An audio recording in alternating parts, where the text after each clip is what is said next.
Hello, I'm Bob Wilson. I'm a counselor at Horizon Family and Community Services, and this is the second of three brief presentations dealing with some of the challenges of returning to work under the conditions of the pandemic. In the first presentation, we briefly discussed some of the potential effects that the pandemic may be having on all of us. In this presentation, we will be looking at some of the potential challenges in transitioning back to work. As employees transition back to work in the workplace, they may carry the burdens of the pandemic lockdown with them. Some of those we discussed in the first presentation. They may ask themselves questions like, what will the return feel like? What will be the same and what will be different? Will there be feelings of loss for what I came to like about the lockdown, such as time with family and less of a rat race?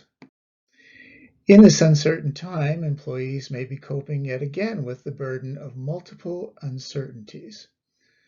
Employees will want to know what has been done to keep the workplace safe from the unseen threat of the virus and what they should do if they feel unsafe.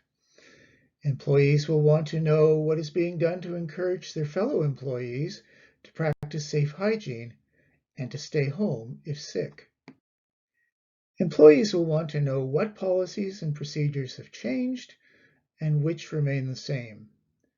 Employees will want to know who to approach without being penalized if they're experiencing the lingering effects of the pandemic, such as feelings of anxiety, depression, irritability, confusion, guilt, fatigue, poor concentration, physical discomfort, and so on, and what supports are available. Employees may have concerns about how mental health concerns relate to paid time off and options concerning working from home, etc. Clients will want to know if there is any scheduling flexibility given recent concerns such as caring for children out of school and on vacation. Given the isolation of recent months, employees may want guidance on how to socialize safely with their coworkers. We should all remember that we are entitled to feel safe at work. What are the appropriate safeguards that have been put in place? What are the new policies and procedures? What are the etiquette and workplace expectations? What consideration is given for individual needs? Answers to all of these questions are available. Here are a few ways to prevent the transmission of COVID-19 at work. Limiting the number of employees, especially in confined spaces. Encouraging physical distancing. Limiting interpersonal interactions. Workplace hygiene. Preventing employees from arriving sick. Implementing and evaluating new policies. If you believe your employer is not adequately addressing these things, you can approach your employer or use resources such as the one from the Government of Ontario to highlight the recommendations. If you have specific physical or mental health concerns about returning to work, speak to your employer. They may be able to accommodate your needs. During this pandemic, we have been dealing with a high degree of uncertainty about many things and for an extended period of time. It continues and it can be exhausting.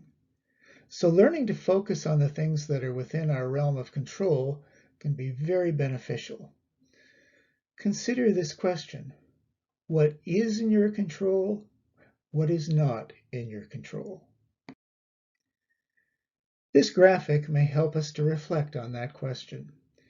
Generally speaking, it's not helpful to be excessively preoccupied with the things that are outside of our control. Better to spend more time reflecting on what is within our control and how we can enhance the quality of our lives. In these days, everyone is still learning what is expected, what is appropriate, what is safe. This includes employees, employers, customers, clients, families, and so on. If we can be gentle and patient with ourselves and others, the transition back to work will be easier. This is also a good opportunity to reset self-care practices and priorities and ensure a healthier balance of living and working as we move forward. This concludes the second of our 3 presentations on the challenges of returning to work under the conditions of the pandemic. Our next brief presentation will consider some tips for work-life balance in these challenging times. In the meantime, be good to yourselves and each other.